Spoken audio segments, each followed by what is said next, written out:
کاتێک کە چوومە دەرێ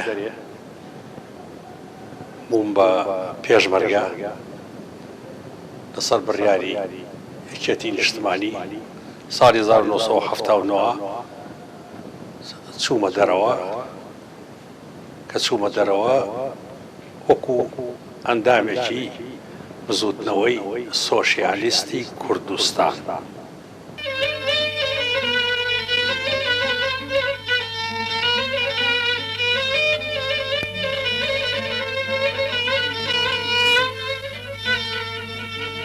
Yanak diyan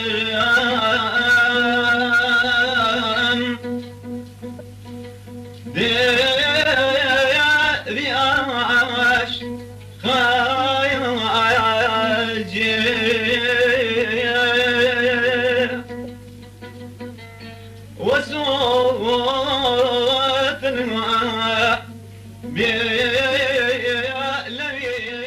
لە دامێنی چیای گۆیژە لە ناوەندی دڵی شاردا لە مەکۆی ماڵباتێکی چەند سەد ساڵە لە سەرەتای سێکانی سەدەی بیستەم منداڵێک لەدایک بوو بە ئاوی کارێزێکی ئەم شارە زمانی پژە. جوانی ئەم منداڵە سەرنجڕاکێش بوو، هەر بۆیەش ناویان لێنا جەمال. حەکیماغای باوکی بۆ لەدایکبوونی ئەم کوڕا شاگەشکە بوو، نوقڵ و شیرینی گەڕەک دەوروبەری پڕ کرد. ماڵباتی خۆشحاڵیان دەربڕی. چوننەوەیەک بۆ بنەماڵەی حاجی مەلا سەعیدی کەرکووکی زادە زیاد بوو. لەگەڵ هەڵکشانی تەمەن ئەم منداڵە زیاتر زرنگ و وریا دەبوو. زۆر زوو بۆ جێی سەرنجی دەوروبەر بزۆز بوو. هێمای بڕوا بەخۆبوونی تێدا دەرکەوت، هەر بۆیەش بووە جێگای ئومێد و هیوای بنەماڵەکەی.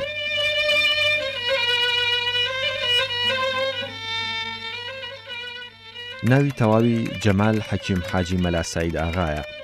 لە ساڵی 1930 لە شاری سلێمانی لەدایک بووە. وەک هەر منداڵێکی دیکەی ئەو سەردەما نێردراوەتە بەر خوێندنی حوجرە. ماوەیەک لە حوجرە ماوەتەوە. هەرچەند منداڵێکی زیرەک و لێوەشاوە بووە، بەڵام درێژەی بە خوێندنی حوجرە نەداوە. پاشان بۆ درێژەدان بە خوێندنی دەوڵەت دەچێتە بەر خوێندن و تا پۆلی دووەمی ناوەندی تەواو دەکات. خوێندنی سەرەتایی لە ئەیوبیە و پاشان لە ناوەندی سلێمانی تەواو کردووە. دواتریش واز لە خوێندن دەهێنێ و ڕوو لە سیاسەت دەکات.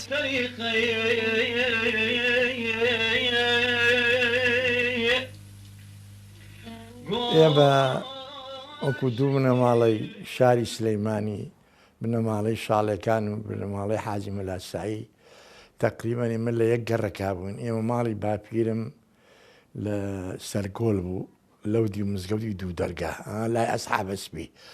ماڵی حاجی مەلا سەعید و ماڵی ئەوەن لەم دووترەوە بوون. ئێمە لەو کاتە عیلاقەتی خۆشەویستی و برایەتی و کەسایەتیمان نەبووە. تێکڵاوی خێزانیمان لەگەڵ خێزانەکە هەموو، بەڵام خۆم شخصی خۆم من لەگەڵ ئەوە عمرمان فەرقمان هەبوو. ئەو 10 ساڵێک لە من گەورەتر بوو. ڕۆژێک لە دوای 4 تەمووزی 58 بارگایەکی یەکێتی قوتابیانی کوردستان و لاوان کرابووە لە سەرکارێز.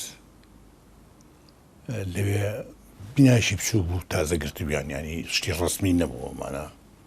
لەوێ دانیشتەوەین لە پرەکایەکی کات بە سەرواڵێک و کراسێکە و جووتێک کەڵاشی لەپیا و هەر لەوە ئەچوو لە لادیەوە هاتمەوەمانە.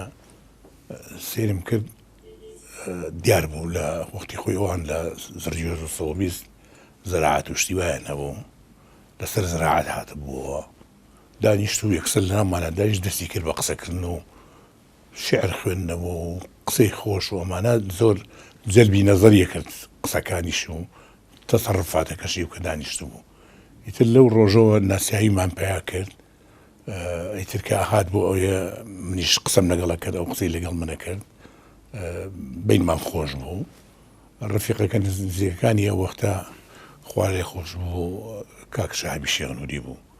زۆر لەگەڵ ئەوە برادەر بوون و قسەی خۆشیان بەیەکەوە کرد. زۆر یعنی لە مناڵیەوە بەیەکەوە وەستا بوون و دانیشتبوون و گاڵت و گەپێکی سەرنجڕاکێش لە بەینیانە بوو. باسی ڕۆژانی مناڵی خوایە کردەوەمانە و مامە جەمال بە قسەی خۆی من لە زاری خۆیەوە بۆ باسەکەم لە شەڕی بەردەرکی سەرا لەدایک بووە. شەڕی بەردەرکی سەرا ساڵی 1930ەکە لە نووسینەکانێک کە باسیەکە ئەڵێ من یەکەم جوڵانەوەی خەباتی من لە هاتنەوەی چوار زابتەکەیا بووە بۆ شاری سلێمانی. چوار زابتەکەی کە ئەدام کران بەڵێ محەممەد کورسی و خێرۆڵا و ئەمانە خۆشناو. ئەڵێ بۆ شەوەکەی مقۆمقۆ لە شارە بڵاو بووە کەوا چوار زابتەکە هێننەوە و خەڵکی خۆی بە خۆ پیشاندان ئامادە کرد. ئەڵێ زۆر مەحاولم کرد چمە دەرەوە بەڵام ئەوە بوو فایی نەبوو نیان هێشت ئەو تەمەنی لەو کاتێ 7 ساڵ بووە وەڵحاڵ نیان هێشتۆ بچێتە دەرەوە بەڵام بەڵێ بۆ بەیانی هەرچووم. بۆ بەیانی مزاهرەیەکی گەورە بوو لەو ڕێپێوانەیە کە بۆ ناشتنی دوو زابتیان خەڵکی ئێرە بووە دوانیان خەڵکی ئێرە بوو دوانی چۆن خەڵکی برانەوە بۆ هەولێر و ئەمانە. ئەڵێ ئەو ڕۆژە بوو بە ڕۆژی حەشر ئەمەندە خەڵک هاتە سەرجادا هوتافە کێشرا یەکێک لەوانە لە شاعیرەکان حەمەد ساڵح دیلان بوو کە شیعری خوێنەوە. مامۆستا ئیبراهیم ئەحمەد خوالی خۆش بێ لە ڕێپێوانەکەیا بوو تاوەکو بە خاک سپاردنی ئەو دوو زابتە و هوتاف و شعر خوێندنەوە و حەماسەتێکی یەکجار زۆر. جا کە باسی ئەمە ئەەکەم یعنی بیتایەتی خەباتی جوڵانەوەی مامە جەمال لە هێنانەوەی چوار زابتەکەیا بووە.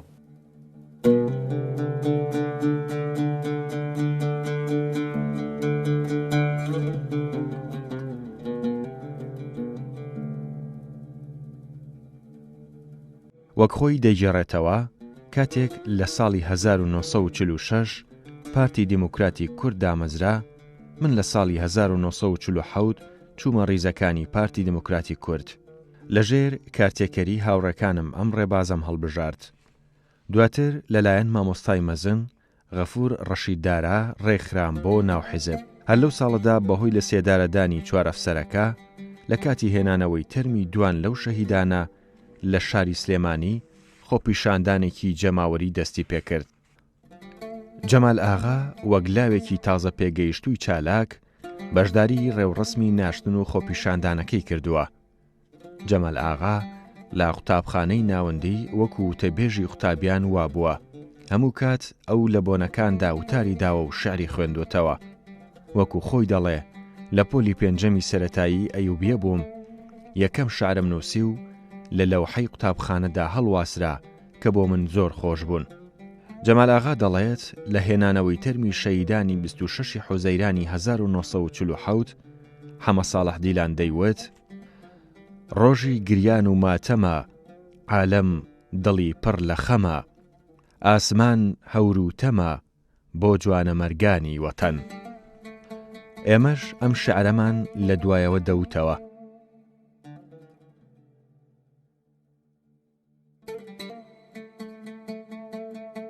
ئەو ڕۆژە بوو کە هەر چوار زابتە قارەمانەکەی کوردی تیا ئیعدام کرا کە لە ساڵی 1947 بوو. خەیرۆڵڵا، خۆشناو، عەبدولکەریم لەگەڵ شەهید قودسیە تەرمەکەیان هێنایەوە. حەمە ساڵح دیلان دەورێکی زۆر دەرکەوتوانەی هەبوو لەوە. ئێمەش کە چەند جارێکی کە ئەمەشم هەر تۆمار کردووە و هەر بە وازیواتیشە هەموو کەسێک دەوری خۆی بووەمێ کە من یەکێ بووم لەو کەسانەی لە پێشی مزاهرەکەەوە ئەڕۆشتم لەگەڵ هەواری هێژا و بەڕێز کاکە حەسەنڕەش کە یەکێ بوو لە قارەمانە تێکۆشەرەکان. کاک حەسەنڕەش کە یەکێ بوو لە نمونەی ئەندامە تێکۆشەرەکانی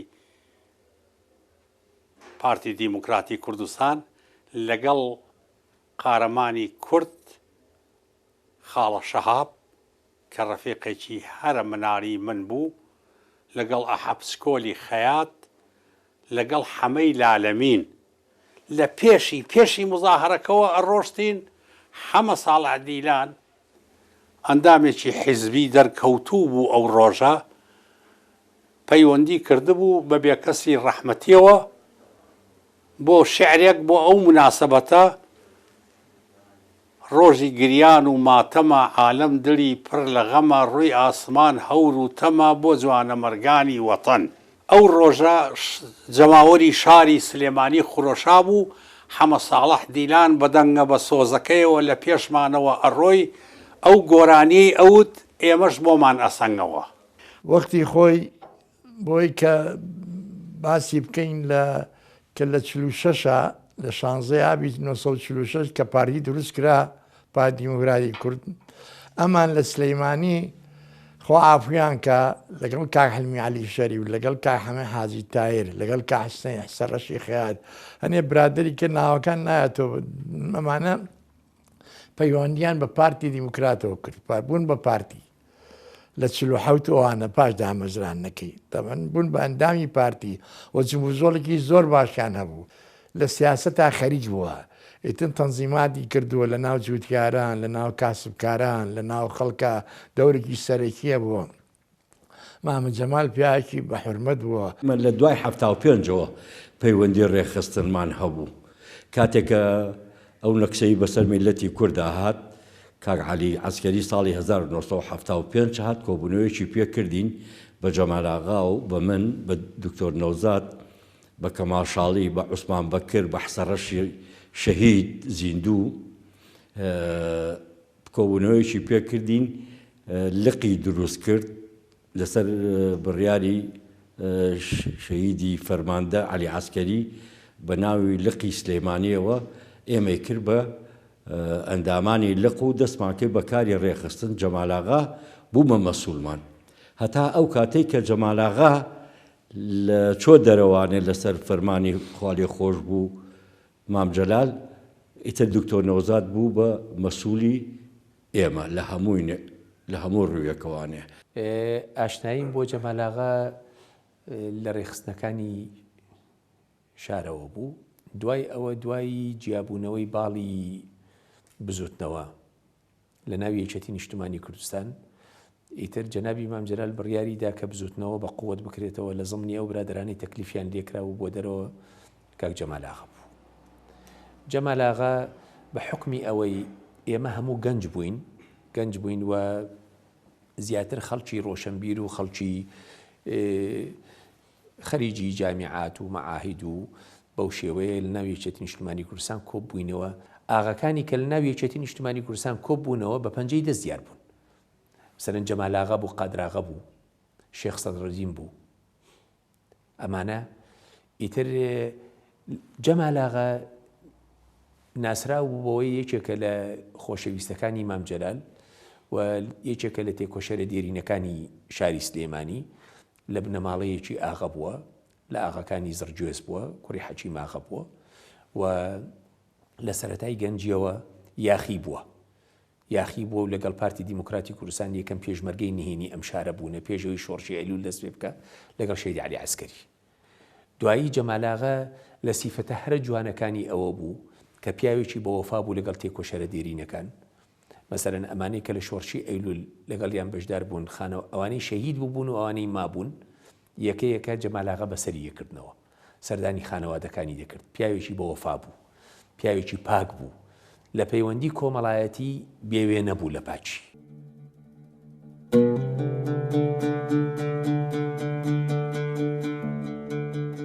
لە ساڵانی پەنجاکان جەمال ئاغا یەکێک بووە لە چالاکترین ئەندامی پارتی دیموکراتی کوردستان.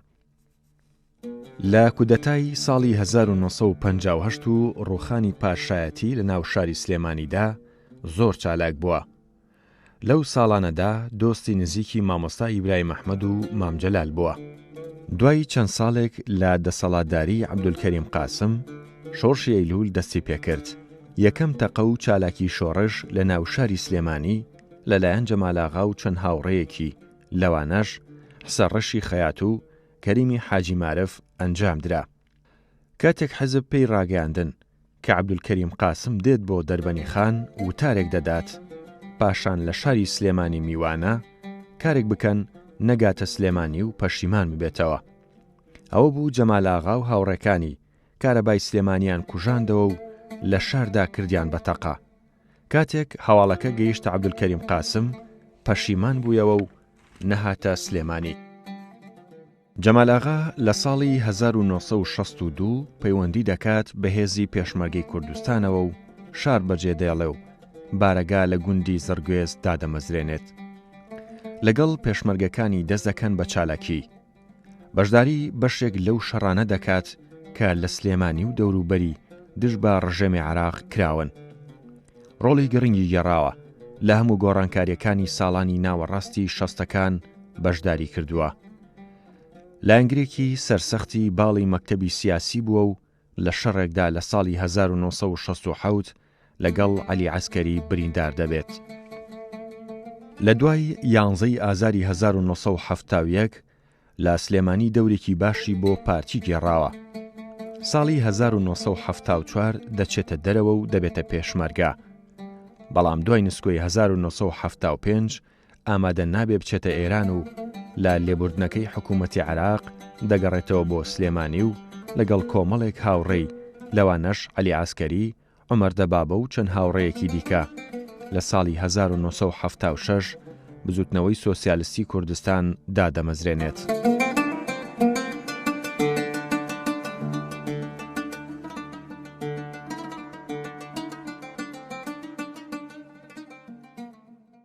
لە دوای ئەوە ئیتر کە تێکەڵ بە دنیای سیاست بووە بۆ فترەیەک ئەڵێ حلمی خوارێ خۆش بوو حلمی عەلی شەریف بەرپرسم بووە. لە دوای ئەوە تێکەڵ بووم لەگەڵ لە کاتێکە کە حیزبی تەحەڕڕ هاتووە کە با بڵێن لە دوایە ناوەکەی گۆڕاوە بە حیزبی شوێعی. حیزبی تەحەڕڕ هەبووە لەگەڵ پارتی تەحەڕڕ لە دوایەوە ناوەکەی گۆڕاوە بۆ شوێعی. یعنی واتە دوو تەیار هەبووە، تەیاری تەحەڕڕ هەبوو، تەیاری پارتیەکان هەبووە. ئەڵێ ئێمە لە پارتیەکان بووین لەگەڵ مامۆستا ئیبراهیم مەحمەد و ئەمانەیە مەجموعەیەکی کەش لەوان بوون. بەڵام لەو کاتەیە ئەمە بۆ مێژوو مامۆ جەمال باسێکە ئەڵێ ئەوان ڕۆشنبیرتر بوون. تەحەڕڕ گەنجی ڕۆشنبیرتری تیا بوو. مامۆ جەمال ئەڵێ من کاک حلمی بانگی کردم وتیان دوو کاریان پێ ڕاستپاردم. یەکیشانەوە بوو کە برادێرێکمان لە هەڵەبجە گیرا بوو بچم بۆ لای. دووهەمیشیان هاتنی عەبدولکەریم قاسم بوو بۆ دەربەنی خان. ئیشەکەی ئێمە چی بوو؟ ئێمە وەزعێک بخەومێنی کە ئیسپاتی بکەین حرەکەیەکی کوردی هەیە لە پێناوی ڕزگاری خوازی گەلی کووردا. ئەوە بوو منیان ڕاستپارد کە کارێک بکەم کە نەیە بۆ سلێمانی. لە دوای ئەوەی کە ئەو کاریان کرد ئەم ڕاست پێرا کە با بڵین لەو کاتەیە عەمەلیەک بکە کە دایری کارەباکە پەک بخە، کە وەزعێک دروست بکە، پشێویەک دروست بکە کە ئیسپاتی بکە کە حرەکەی کوردی لە مەنتیقەی سلێمانی هەیە و ئیتر وا ئەزانم نەشاو بۆ سلێمانی. هەتاکەی چاو لە چاوە جوانەکانت ببڕم، ترێم پێ لازمە خانم، لە تۆی نەکڕم لە کێی بکڕم. ئەگەر من وەک پەپوو لە ئاگرم تێبەر ببێ ڕازیم، لە دەوری گەردنت بۆ خۆم تەپوکۆ بکەم نەگەم بفڕم. لە لای من پێکەنینێکی بەنازت سەر بەسەر دێنێ، لەبەر پێتە سرم دانێم لە بەردەم تا یەخەم بدڕم. ئەگەر کاراسکێک بوویتایە لە کوردستانەکەی مندا، قەرار بوو وەکو ڕاوچی کە ژووکێوت لە دوو ببڕم. ڕۆژێکیان هادی هاو بە منی وتی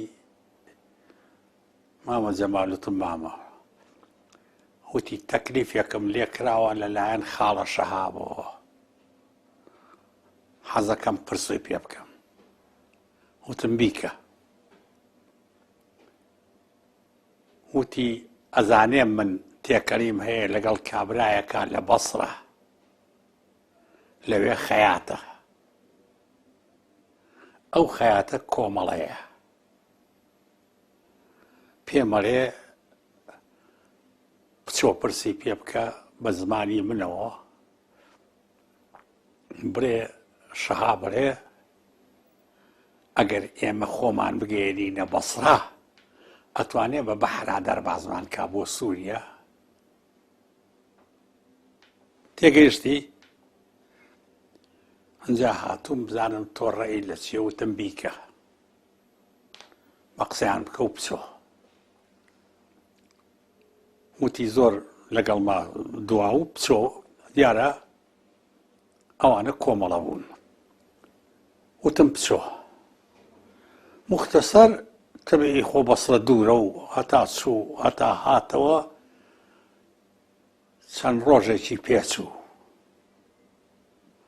ئەمانیش لە ناو خۆیانە کە کۆمەڵە شەهابیش ئەو ڕاستپاردەی کردووە وا دیارەگەی بوون ئەو قەناعەتەی بڕۆنەوە بۆ ئێران چای بە برادران کەوتبوو هەموو دوای مانگێک ڕۆژێک جۆمیان بەناردم تەماشاکەم لەگەڵ کاک عومەر دەبابە ڕەحمەتی و کاک عەلی عەسکەری ڕەسوڵ مامەند کۆمەڵێک بەیەکەوە هەمویان هاتن لە ماڵی ئەوان دابەسی بوون هاتنەوە بۆ سلێمانی و ئیتر هەر لەو ڕۆژەوە چرپانی وتی لەو دیوە ئەمە ئیتفاقمان کردووە کە هەوڵەین ڕێخستنێک دروست بکەین ئەو ڕێخستنە جار لە پێشەوە هەوڵەین لەگەڵ حکوومەتە ئەگەر نەرم ببێ و حکوومەت شتێکمان بۆ بکە و لەگەڵ یا و تەنفیزی بەیانی ئازار و ئەمانە ئەگەر نەیکات ئێمە ڕێخستنێکی نهێنی دروست دەکەین وردە وردە ئەتوانین ئەگەر ڕێخستنەکە بەرەو پێشمان برد و دەستەکەینەوە بە شەڕش ئەوە بوو بزوتنەوەیان دروست کرد لێرە جەمال ئاغا لەگەڵ کاکەمال شاڵی و هادیە سوور و عوسمان بەکر و کۆمەڵێک لەو خەڵکانە حەسەرەشی خەیات و منیش لە ڕوومادی بووم جار هاتم بۆ ئێرە لەگەڵ یانە ڕێخستنەکەمان دروست کردبوو دوای ئەوەی کە برادەران چوونە دەرەوە کا عەلی و کا عومەر و ئەمان جەمال ئاغا لە ناوشارە چەند حەملەیەکی پارەکۆکردنەوەی کرد کە لە وەختە زۆر شتێکی ترسناک بوو ینی کەس نەیەوێرا و عالەمە یا برابوو بۆ جنوب یا ماڵ و حاڵ و دێهات هەمووی چۆڵ کرابوو کەس نەیەوێرا فزە بکات بۆ لازم محسن لە سلێمانیا بوو کە کەس نەیەتوانی یەک نەشاتی بێت لەناو خەڵکە پارێکی باشی کۆ کردەوە من لە ڕوومادی لە ناو ئەوانەی خۆمانە پارێکم کۆ کردەوە چەند جارێک ئەمێناو بۆ ئەو ئەینارد بۆ کە عەلیەوان و پەیوەندی لەگەڵ کا عەلی و کاک عومەر دەبابا هەبوو هێشتا مامزێلان نهاتبووەوە ئەمان دوای چوونە ورمیە لە ورمیە بیرۆکەیەکی حیزبیان بەسەرین هات بە خەیاڵە هات لە ماڵی کاک عومەر دەبابا مامۆستا برای مەحمەدیش خوا عەبدولکەویش لەوێ بوو شەهید عەلی عەسکەری بوو کاک عومەر دەبابا بوو جەمال ئاغا بوو سەعید گشکە بوو مەلا ناسەح بوو ئەمانە دکتۆر خشەی دکتۆر خاید بوو ئەمانە لێ حیزبێکیکاندان نا حیزبی سۆشیالیستی کوردستان مامە جەمال پاشەوە ئیتر کەین بوو لەگەڵ کاک عەلیوانەوە تیا وەڵڵای ئێمە لە ئێران نامێنینەوە یەینەوە بۆ کوردستان باشترە لەوێ درێژە بە خەباتی خۆمانین تر کە هاتنەوە مامە جەمال لێرە مایەوە کاک عەلی عەسکەری و ئەوانە ئیتر بۆ ڕاستی بەداخەوە نەقلیان کرد بۆ مدیری بەلەدیە ڕەفاعی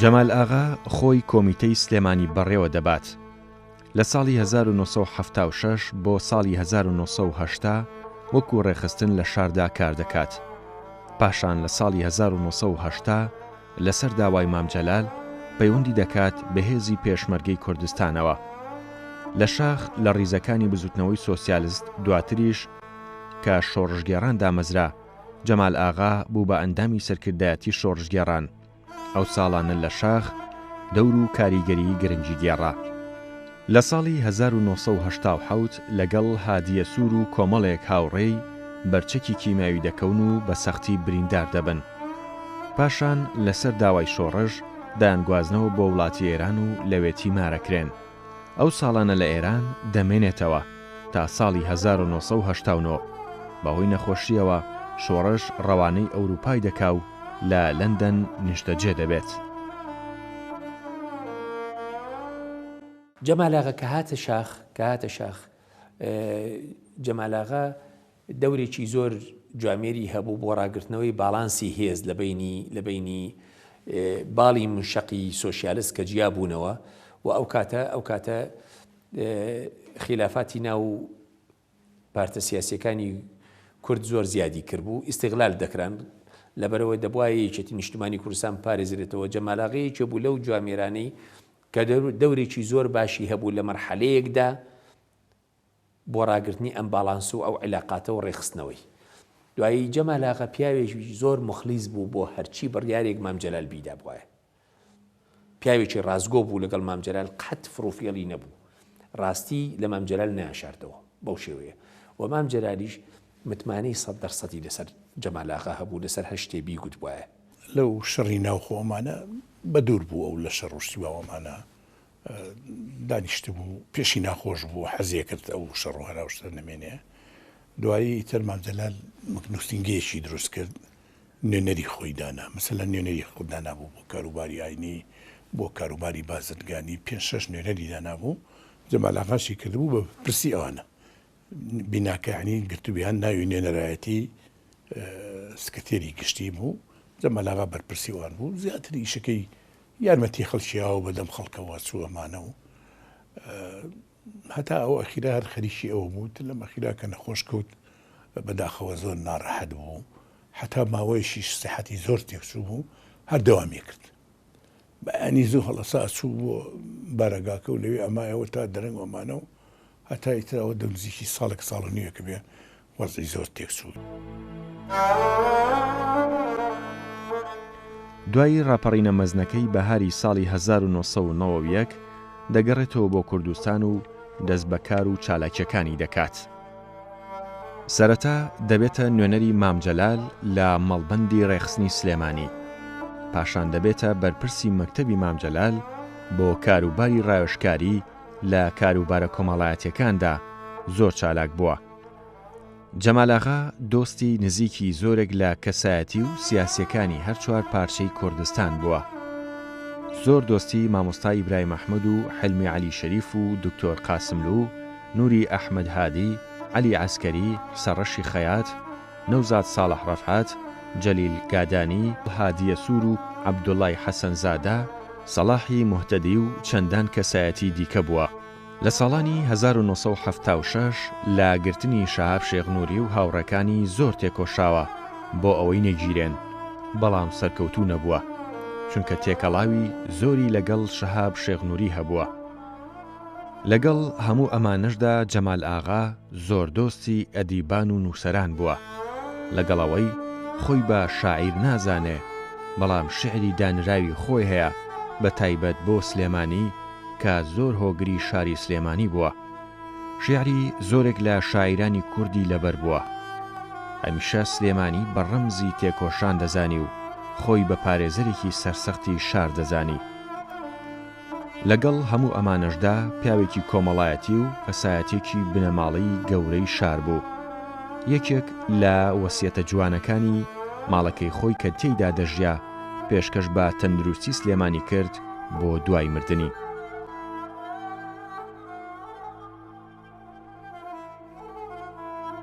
ئەی بلبلی عاشق بە گوڵی باخی بەهاران، دڵ هەر وەکو تۆ تینووە بۆ دیدەنی یاران. ڕێ بگرە ڕۆ و شاری سلەیمانی سلەیمان، شاری ئەدەب و عیلم و هونەر قیبلەی کوردان. پاش عەرزی سڵاو پێشکەشی ڕووی ساغ و سەلیمی، ئەم شیعرە عەرزکە بە مەقامێکی حەکیمی. ئەو کاتە خۆش بوو کە جەمال ئاغا و لەگەڵ دکتۆر نەوزاد و مامجا کە دائەنیشتین بەیەکەوە، ئیتر جەوێکی زۆر خۆشیان هەبوو، هەمووی باسی نوکتە و شێعر و سیاست و ئەوانەیان کۆڕێکی زۆر خۆش بوو. ئەو کاتێک کە مام جەلال تۆزێ دڵین تەنگ وایە ئەینات بەدوای ئێمە، ئیتر ئەکرا بە جەوێکی خۆشی دروستە کرد دکتۆر نەوزاد و لەگەڵ جەمال ئاغا شێعر و سیاست و هەمویان تێکەڵا کرد بە نوکتەوە. مامە جەمال تا بڵێ کۆمەڵایەتی بەهێز بوو، کۆمەڵایەتی بە قووەت بوو، وەکو پێشم وتی لەگەڵ قسە خۆش بوو، مەجلیسی خۆش بوو، جار تووڕێژە بوو بەڵام پەشیمانیشە بۆەوە. یعنی تا پێڵی پیاکی بە ئەخلاق، پیاکی بە ئەدەب، پیاوێکی ماندوونە ناز، پیاوێکی تێکۆشەکە و باسمان کرد. تر لە هەموو مەجلیسێکا بەڕاستی کە ئەویتیان نەبووە مەمەجلیس نەیەچوو. مامە جەمال دائیما کە لە کوڕێکا دانیش خۆش مەشرب بوو حەزی لە سوحبەتە کرد دائیما حەزێ کرد لەو کۆڕێ کە دانیشێت بیکاتە کۆڕێکی قسەی خۆش و پێکەنین و هەتاوەکو میوانەکانی بێتاقەت نەبن دائیمە خۆی پیاوی کۆمەڵایەتی بوو حەزی بە دانیشتن لەگەڵ دیوەخان و چونکە باو با پیرانی دیوەخانیان هەبوو هەر لێەوە با بڵێن فێر بوو لە زۆر دانیشتەکانە من ئاگادار بووم مام جەلال خوالی خۆش بێ تەلەفۆنی بۆ کرد ئەو زەمانەکە پێم خۆشە تۆ بێ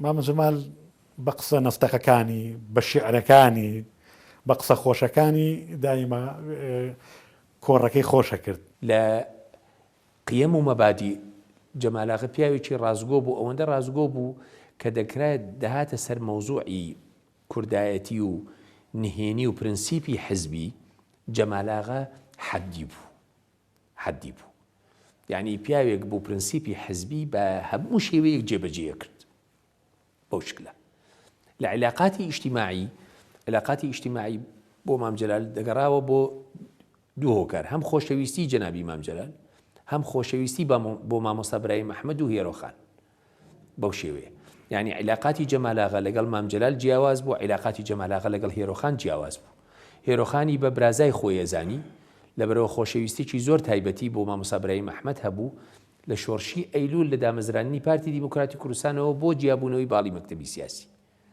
بەو شێوەیە و جەمالاغا زۆر بە وەفا بوو لەگەڵ خۆشەویستەکانی جەمال گوێ بە پلە و پۆست نەئەیە چونکە مامە جەمال زیاتر خۆی بە ئەشرافی شارەکە ئازانی وەکو زۆربەی زۆری خانەوادەکانی کی ئەم شارە بەڕێزە کە ئەوانیش هەر ئینسانی بەڕێزن مامە جەمال پێویستی بەوە نەبوو بە پلە و پۆست دەرکەوێ مامە جەمال ئەیویست بە کوردایەتی و بەکاری باشە دەکەوێت جەمالاغای پێشمەرگە و کەسایەتی و بێژەوان و پیاوی کۆمەڵایەتی و تێکۆشەری کوردایەتی ڕۆژی 2/4/2020 لە شاری سلێمانی و لە تەمەنی 90 ساڵیدا کۆچی دوایی کرد لەسەر وەسیەتی خۆشی لە سەیوانی شەهیدان بە خاک ئەسپار دەکرا.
بەهشتی زاتی پاکی خوا بەناوبانگە لە بەرجوانی کتومت ڕەنگی ڕێژاوە لەسەر شێوەی سولەیمانی.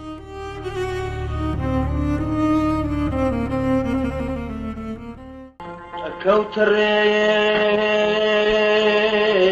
هەوری پەڵەی پاراوتێر